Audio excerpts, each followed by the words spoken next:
आपने मुझे मजबूर कर दिया है और मुझे आपने इंस्पायर किया है कि मैं ये कहूँ कि मेरा एक घर अगर फर्रुखाबाद में उत्तर प्रदेश में है तो मेरा दूसरा घर हैदराबाद में है, आप लोगों के बीच में है।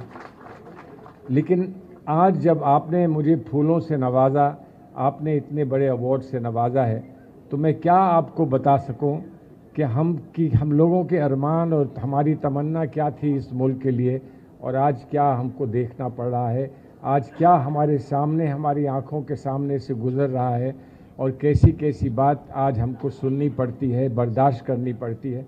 तो मैं सिर्फ एक छोटी सी तस्वीर आपके सामने पेश करना चाहता हूं। जो लोग ये समझते हैं कि हिंदुस्तान के हिंदू मुसलमान अलग हैं, जो ये लोग समझते हैं कि एक कौम का कोई शख्स दूसरी कौम के शख्स से अलग है, जो लोग समझते हैं कि हम ज़ात पर बटे हैं, हम धर्म पर बटे हैं, तो वो एक छोटी सी तस्वीर जो मेरे बचपन से मैंने देखी और जिसका मैं बार बार जिक्र करता हूँ, मेरे घर की है, कायमगंज की है, फर्रुखाबाद की है, जो गंगा के किनारे है। अभी गंगा जमुना तहज़ीब की बात हुई, पुराना रिश्ता गंगा जमनी तहज़ीब से आपका है, हैदराबाद का है।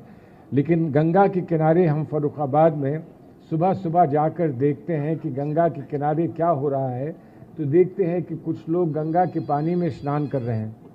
पूछो भाई क्या कर रहे हो, तो हिंदू साथी हमारे क्या बताते हैं, कहते हैं कि गंगा जल में स्नान करने आए हैं, आज हमारे सारे पाप, आज हमारे सारे कष्ट खत्म हो जाएंगे। और वहीं थोड़ी सी दूर पर एक मुसलमान साथी कुछ लोटे में पानी लेकर जाता है, तो उससे पूछो और आप क्या कर रहे हो, तो कहता है कि गंगा का पानी लोटे में लेके जा रहा हूँ, वज़ू करूँगा तो पाक हो जाऊँगा, वज़ू कर लूँगा तो नमाज पढ़ सकूँगा। ये गंगा की तस्वीर हमने फर्रुखाबाद में देखी।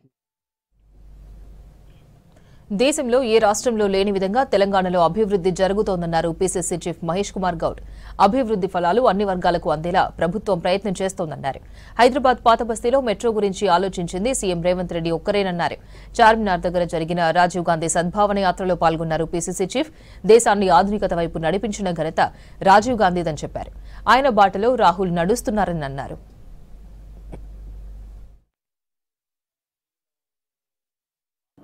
1990 అక్టోబర్ 19న రాజీవ్ గాంధీ గారు ఈ దేశ అఖండత కొరకు, ఐక్యత కొరకు చార్మినార్ నుండి, చరిత్రాత్మక చార్మినార్ నుంచి సద్భావన యాత్ర ప్రారంభించిన రోజున అప్పటి నుంచి ఇప్పటి వరకు దాదాపు 35 ఏళ్లుగా ఈ సద్భావన కమెమరేషన్ డే నిర్వహిస్తూ ఉన్నాం. ప్రతి సంవత్సరం గొప్ప వ్యక్తులకి ఈ అవార్డు ఇస్తూ ఉన్నాం. ఇవాళ పెద్దలు సల్మాన్ ఖుర్షిద్ గారికి అవార్డు ఇస్తూ ఉన్నాం. వారి గురించి ఎన్ని చెప్పినా తక్కువే. ఒక మచ్చ లేకుండా నిజాయితీగా ఎన్నో పోర్ట్ఫోలియోలు అధిరోహించడమే కాకుండా ఇందిరాగాంధీ, రాజీవ్ గాంధీ, సోనియా గాంధీ, రాహుల్ గాంధీతో పనిచేస్తూ ఇంత సుదీర్ఘమైనటువంటి రాజకీయ జీవితమే కాకుండా చాలా సౌమ్యంతో రాజకీయాలు నేర్పేటువంటి వ్యక్తి. వారిని మనస్ఫూర్తి అభినందన తెలియజేస్తా ఉన్నాను. ఈ ప్రాంతం నుంచి రాజీవ్ గాంధీ గారు ఏదైతే కళ్ళు గని ఈ దేశం అఖండంగా ముందుకు పోయినారో అదే బాటలో ఇలా మన ప్రియతమ నాయకులు రాహుల్ గాంధీ గారు ఈ దేశాన్ని సమైక్యంగా ఉండాలని, దేశం ఒకటిగా ఉండాలని అహర్నిశలు కృషి చేస్తూ ఉన్నారు.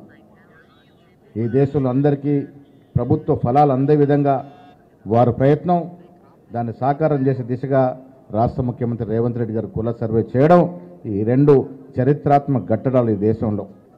ఇలా అభివృద్ధి విషయానికి వచ్చినప్పుడు హైదరాబాద్ పాత నగరానికి మెట్రో గురించి ఎవరిని ఆలోచించినారా అంటే మొదటగా ఆలోచించింది ముఖ్యమంత్రి రేవంత్ రెడ్డి గారు. ఇందాక షబీర్ అలీ గారు చెప్పినట్టుగా ఎన్నో కార్యక్రమాలు ఇలా రాష్ట్ర ప్రభుత్వం ఇస్తూ ఉంది. పేదల సంక్షేమమే, పేదల బడుగుల్లో ద్వీపాలు నింపే విధంగానే అదే ధ్యేయంగా రాష్ట్ర ప్రభుత్వం నడుస్తూ ఉంది. గత 10 ఏళ్ళు ఎవరు కూడా ఊహించినటువంటి ఇందిరమ్మ ఇల్లు కానీ, రేషన్ కార్డులు కానీ, సన్న బియ్యం కానీ, ఉచిత మహిళా బస్ ప్రయాణం కానీ, రైతులకు సహకారాలు కానీ అంతా కూడా ఈ దేశంలో ఏ రాష్ట్రం లేని విధంగా అభివృద్ధి, సంక్షేమం నడుస్తూ ఉంది.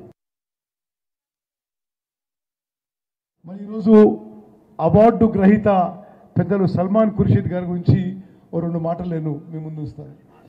సల్మాన్ ఖుర్షీద్ గారు నాకు వ్యక్తిగతంగా కూడా బాగా పరిచయం, మంచి స్నేహం కూడా ఉంది. వారు నేను ఇప్పుడు ఇద్దరు సెంట్రల్ ఎలక్షన్ కమిటీ కాంగ్రెస్ పార్టీకి ఇద్దరు సభ్యులు, తరచుగా ఢిల్లీలో ఈ మీటింగ్స్లో కూడా కలుస్తుంటాం. సల్మాన్ ఖుర్షీద్ గారు వారి కుటుంబం బహుశా భారతదేశంలో రాజకీయ కుటుంబాల్లో ప్రముఖ కుటుంబాల్లో ఒకటని చెప్పడం ఇది నిస్సందేహం. వారి తాతగారు జాకీర్ హుసేన్ గారు భారతదేశానికి 3వ రాష్ట్రపతిగా మంచి పేరు తెచ్చారు. మరి చాలా డిగ్నిఫైడ్ ప్రెసిడెంట్గా పేరు ప్రఖ్యాతలు సంపాదించారు. వీరి తండ్రి గారు ఖుర్షీద్ ఆలం ఖాన్ గారు, వీరు ప్రాతినిధ్యం వహించిన ఫరూకాబాద్ నుంచే వారు పార్లమెంట్ సభ్యులుగా ఎన్నికయ్యారు. వారు కేంద్ర మంత్రిగా, వారు ఫారెన్ అఫైర్స్ మినిస్టర్గా వీరి తండ్రి గారు కూడా ఉన్నారు. మరి బహుశా భారతదేశంలో ఒకే పోర్ట్ఫోలియోకి ఎక్స్టర్నల్ అఫైర్స్ మినిస్టర్గా తండ్రి కొడుకులు ఉన్నది సల్మాన్ ఖుర్షీద్ గారు, వారి తండ్రి గారు. So I'm mentioning that probably only you and your father have been holding the same portfolio in the government of India. Both of you were external affairs ministers in different times. అదేవిధంగా వారి తండ్రి గారు కూడా కేంద్ర ప్రభుత్వంలో అనేక కీలక పదవుల్లో ఉన్నారు. వారి తండ్రి గారు గోవాకి, కర్ణాటకకి, మహారాష్ట్ర గవర్నర్గా ఉన్నారు. మరి అటువంటి కుటుంబంలో పుట్టిన సల్మాన్ ఖుర్షీద్ గారు ఉత్తరప్రదేశ్లోని ఫారూకాబాద్ నుంచి 2 సార్లు లోక్సభకు ఎంపికయ్యారు. గత యూపీఏ ప్రభుత్వంలో అనేక కీలక శాఖలు సమర్థవంతంగా నిర్వహించారు. భారతదేశానికి ఎక్స్టర్నల్ అఫైర్స్ మినిస్టర్గా ఉన్నారు, లా మినిస్టర్గా ఉన్నారు, మైనారిటీ మినిస్టర్గా ఉన్నారు, మరి ముందుగా కామర్స్ మినిస్టర్గా ఉన్నారు. ఇందిరాగాంధీ గారి ఆఫీస్లో వారి రాజకీయ జీవితం మొదలైంది. ఇందిరాగాంధీ గారు ప్రధానమంత్రిగా వారి ఆఫీస్లో సల్మాన్ ఖుర్షీద్ గారు ఆఫీసర్ అండ్ స్పెషల్ డ్యూటీగా వారి కెరియర్ మొదలుపెట్టారు.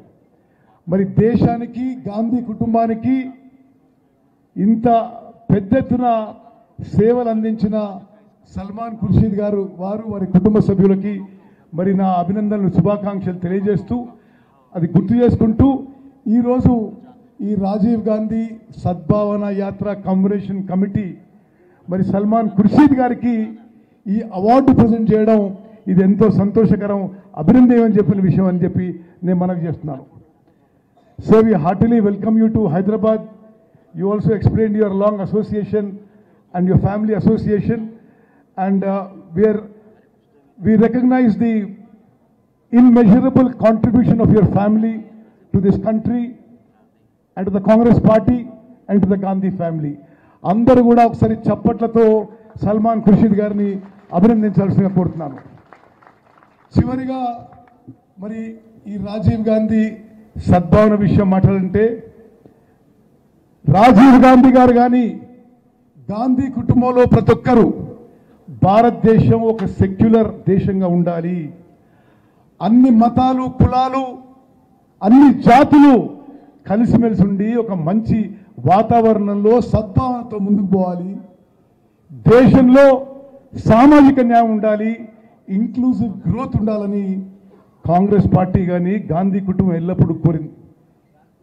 ఆ విధంగా ఆనాడు గాంధీ కుటుంబం, కాంగ్రెస్ పార్టీ ఉంటే ఈరోజు భారతదేశాన్ని విచ్ఛిన్నం చేసి, భారతదేశాన్ని మతాల పరంగా మరి డివైడ్ చేసి రాజకీయ లబ్ధి పొందే ప్రయత్నం చేస్తున్న కేంద్రంలో అధికారంలో ఉన్న వాళ్ళ విషయం దయచేసి మరి తెలంగాణ సమాజంలో కూడా అందరూ గమనించాలని చెప్పి సవినయంగా విజ్ఞప్తి చేస్తున్నాను.